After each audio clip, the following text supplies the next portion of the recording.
It's Wednesday, July 24th. I'm Priyanka Arabindi. And I'm Juanita Tolliver, and this is What a Day, the show where we're wondering why Snoop Dogg was chosen to carry the United States torch at the Summer Olympics opening ceremony in Paris. Like, why? I think there is only one logical reason for this, and it is because he is simply an expert on lighting up. It's the brand. The brand is strong.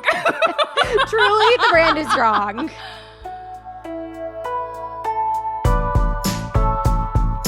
On today's show, Secret Service Director Kimberly Cheadle announces her resignation after a heated hearing on the Hill. Plus, President Biden releases a statement about Sonia Massey, who was killed by police earlier this month. But first, Israeli Prime Minister Benjamin Netanyahu is in Washington, D.C. today to address a joint session of Congress. Netanyahu should not expect a warm welcome in D.C. as protests started on Capitol Hill Tuesday afternoon and are expected to expand around the Capitol Hill complex throughout Wednesday. Inside the building, so far, at least 21 Democratic lawmakers are boycotting the speech. Both Vice President Kamala Harris and Senator Patty Murray of Washington State declined to preside over Netanyahu's address. And Senator Ben Cardin of Maryland, the chair of the Senate Foreign Relations Committee, will be seated behind Netanyahu for today's address. Following his speech, Netanyahu is scheduled to meet with President Joe Biden and Vice President Kamala Harris separately on Thursday. And he has a meeting scheduled with former President Donald Trump at Mar-a-Lago for Friday. This is Netanyahu's first international trip since the start of the Israel-Hamas war, and since the International Criminal Court said it is seeking a warrant for his arrest for possible war crimes in Gaza in a ruling issued in May. Yeah, very, very closely watched here. I mean, no love lost between Bibi and Biden. Right. It will be very interesting to see what happens between him and Vice President Harris. I mean, tell us more. What do we know about all of this? Yeah, as Vice President Harris starts her 2024 presidential bid, questions have been swirling about her alignment with President Biden's unwavering support for Israel and the potential for her to publicly express a divergent stance on the war. To get a sense of Harris's position on Gaza and what her foreign policy posture would look like if she is elected president, I spoke with Eric Bazail-Eimil. He's a national security reporter for Politico. I started by asking him how the vice president's tone and position on Gaza compares to President Biden's.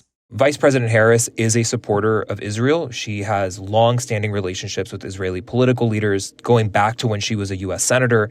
You know, she visited Israel, met with Prime Minister Netanyahu, then opposition leader Isaac Herzog.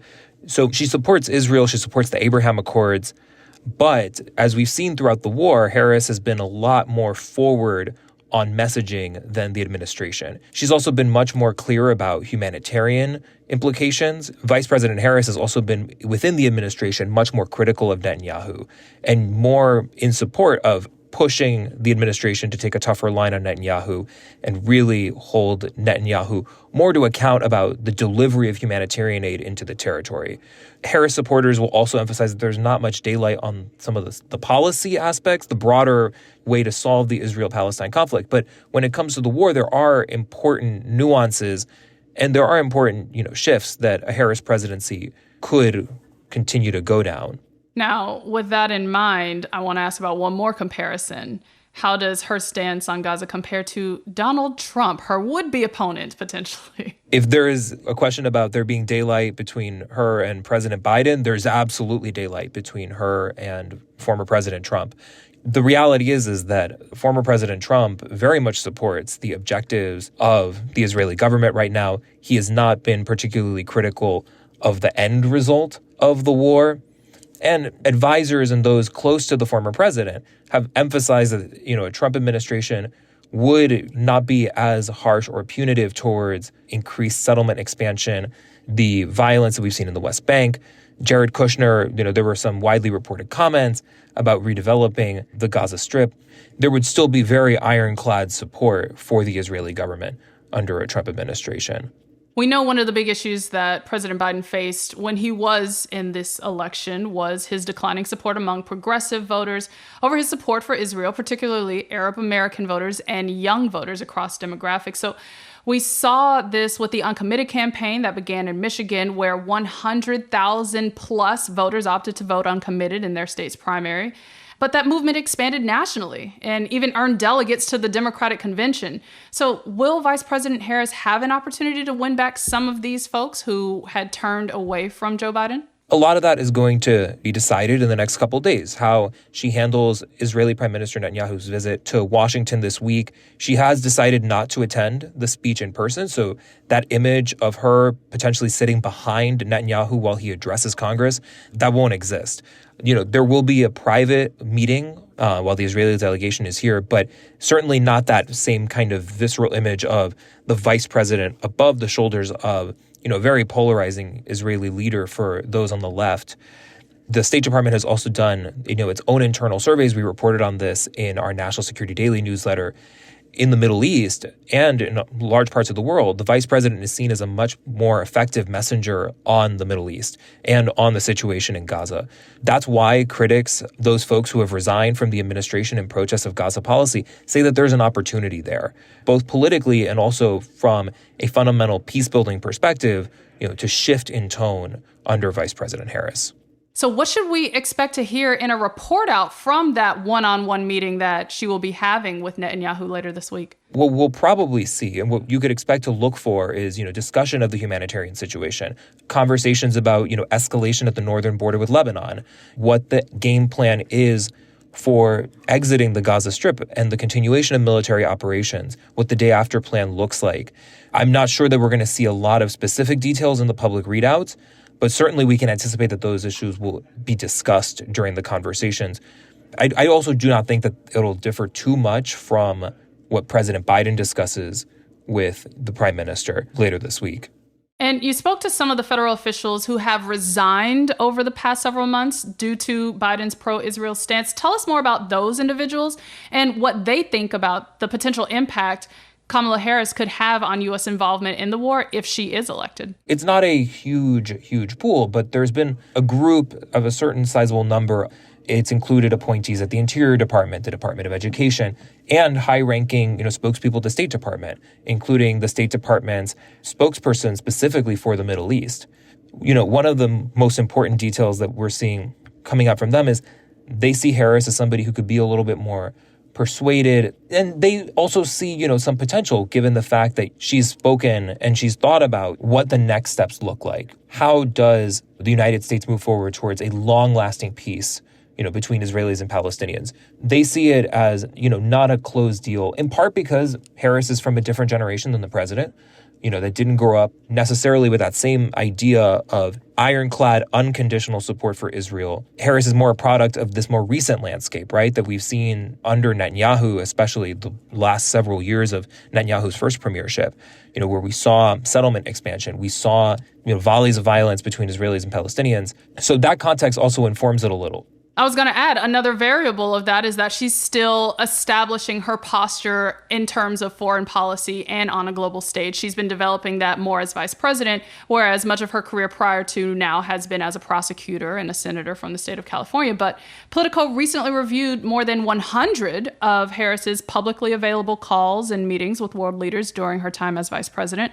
What do we know so far about how she would handle other big foreign policy issues like the war in Ukraine and trade with China? When it comes to Ukraine, Vice President Harris will not differ fundamentally from the president's strategy of, supporting Ukraine. The question will be more so, how much will the United States be able to marshal resources towards Ukraine and rally European allies? There is a difference. The president came in to the White House with over 5 decades of experience. He was chair of the Senate Foreign Relations Committee and vice president for 8 years and had a very heavy foreign policy portfolio.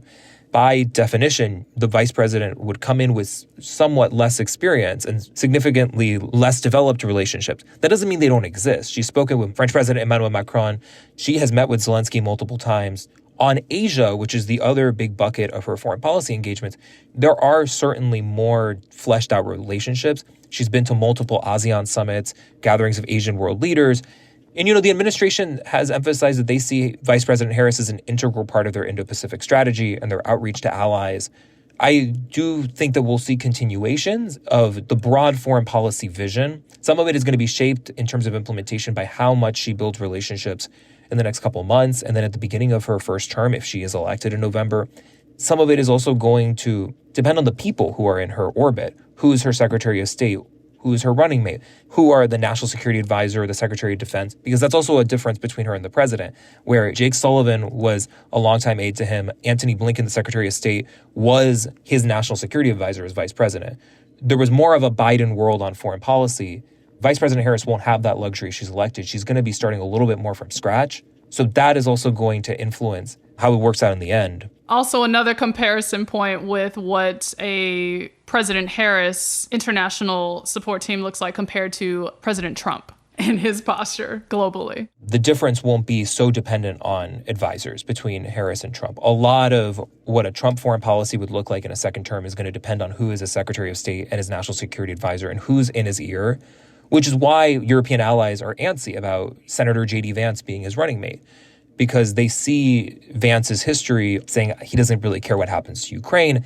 It's those issues that provide more anxiety for European leaders. If Vice President Harris picks Senator Mark Kelly or Governor Andy Beshear or some other person as their running mate, they likely won't experience the same kind of anxiety or the same kinds of private voicings of concern. And, a Harris presidency will be very committed to international alliances. Her advisors are liberal internationalists. They're going to support NATO. They're going to support the United Nations. You're still going to see a very human rights-centered focus on foreign policy. Of course, under the Biden administration, that has come under its own tensions, right? Trying to put human rights forward in face of geopolitical constraints and realities. But there's still at least going to be a rhetorical intention. A Trump presidency will focus a lot more on trade. It will focus a lot more on investments, or it'll look at issues through the prism of immigration. The jury's still very much out on what a second Trump presidency's foreign policy will look like, but it will be different than if there was a Harris presidency. That was my conversation with Eric Bazail-Eimil, national security reporter for Politico, and we will continue to bring you all updates on all of Netanyahu's meetings this week. That is the latest for now. We'll get to some headlines in just a moment, but if you like our show, please make sure to subscribe and share it with your friends. We'll be right back after some ads.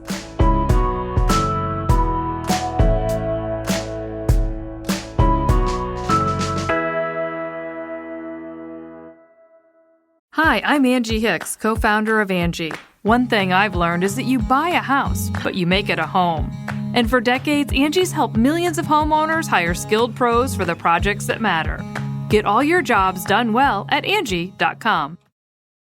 Shopify is the global commerce platform that helps you sell at every stage of your business. With the internet's best converting checkout, 36% better on average compared to other leading commerce platforms, Shopify helps you turn browsers into buyers. In fact, Shopify powers 10% of all e-commerce in the U.S. Sign up for a $1 per month trial period at shopify.com/podcastfree. All lowercase, shopify.com/podcastfree, shopify.com/podcastfree.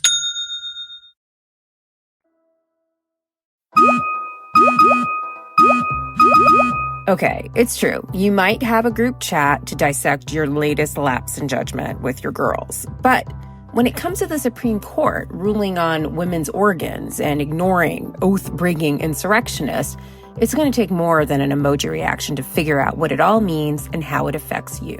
That's where Strict Scrutiny comes in. Think of us as your personal group chat for all things SCOTUS related. If everyone in your group chat had constitutional law degrees or was constitutional law curious. We are breaking down every case, scrutinizing every bad decision, and giving you so much inside scoop on court culture, Andy Cohen is shaking in his boots. Wait, who is that again? Find new episodes of Strict Scrutiny every Monday wherever you get your podcasts and now on YouTube. And with a track record of the current court, there will be a lot to discuss.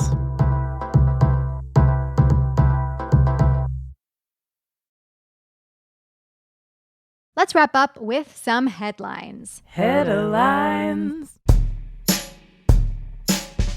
U.S. Secret Service Director Kimberly Cheadle resigned her post on Tuesday as the agency faces a barrage of questions over how a 20-year-old gunman was able to carry out an assassination attempt against former President Donald Trump. In a resignation letter to staff obtained by multiple news outlets, Cheadle wrote, quote, "I do not want my calls for resignation to be a distraction from the great work each and every one of you do towards our vital mission."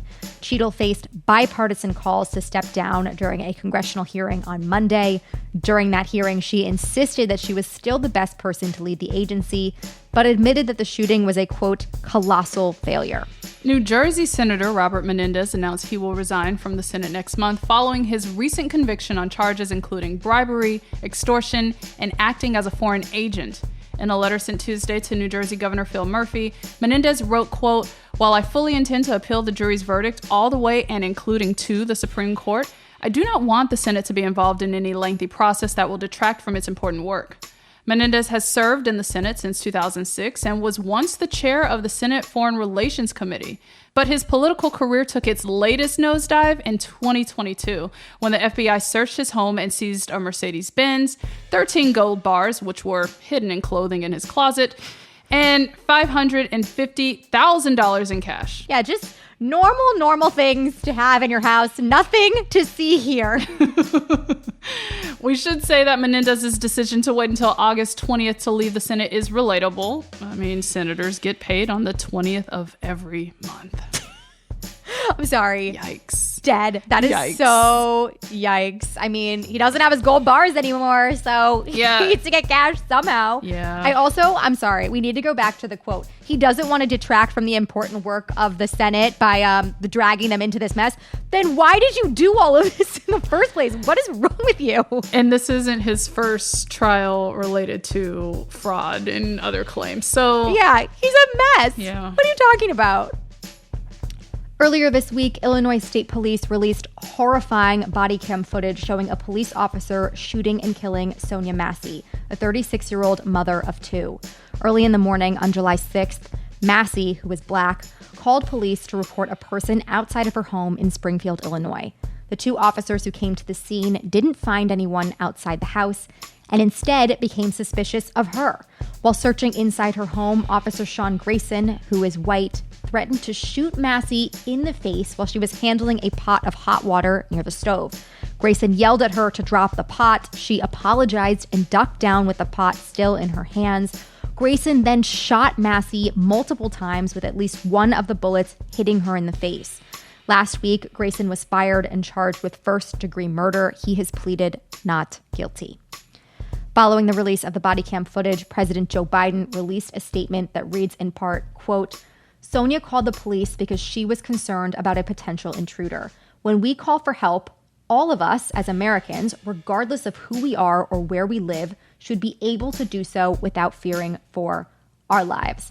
Unfortunately, this statement has been made far too many times for far too many years with little to no change. Right. I mean, this is sadly a reality, especially for people in Black and brown households and communities.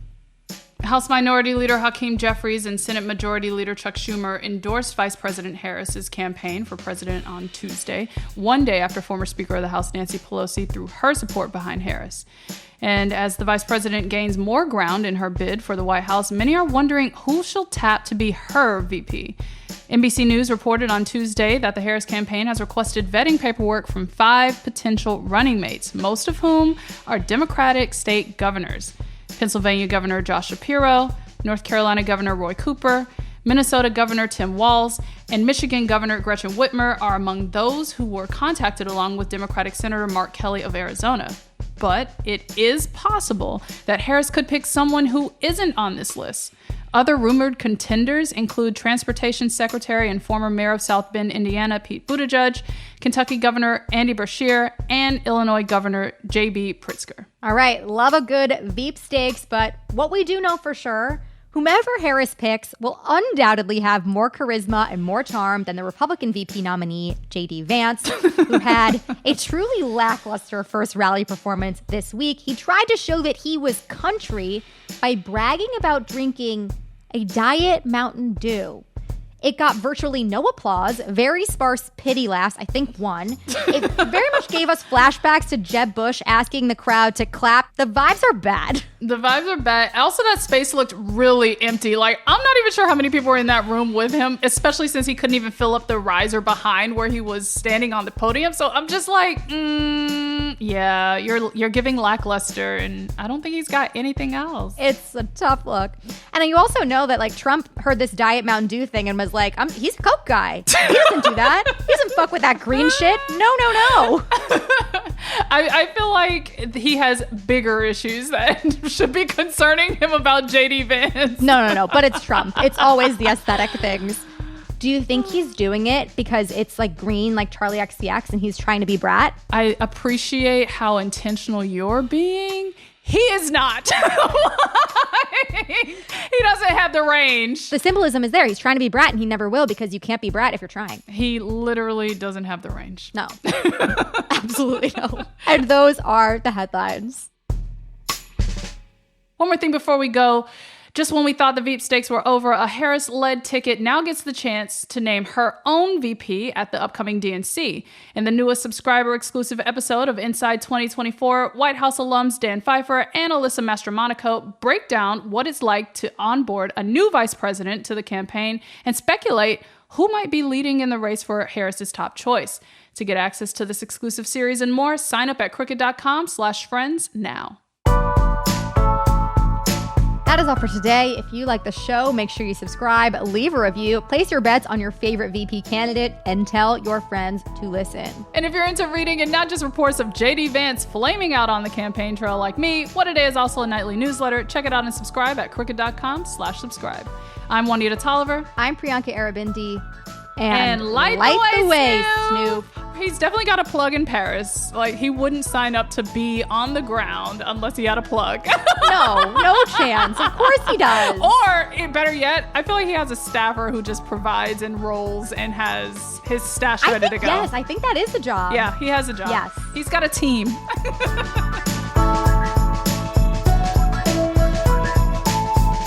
What a Day is a production of Crooked Media. It's recorded and mixed by Bill Lance. Our associate producer is Raven Yamamoto. We had production help today from Michelle Alloy, Ethan Oberman, Greg Walters, and Julia Clare.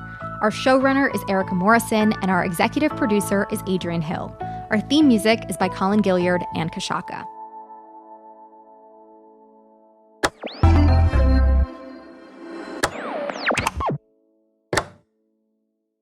Hi, I'm Angie Hicks, co-founder of Angie. When you use Angie for your home projects, you know all your jobs will be done well. From roof repair to emergency plumbing and more, done well. So the next time you have a home project, leave it to the pros. Get started at Angie.com.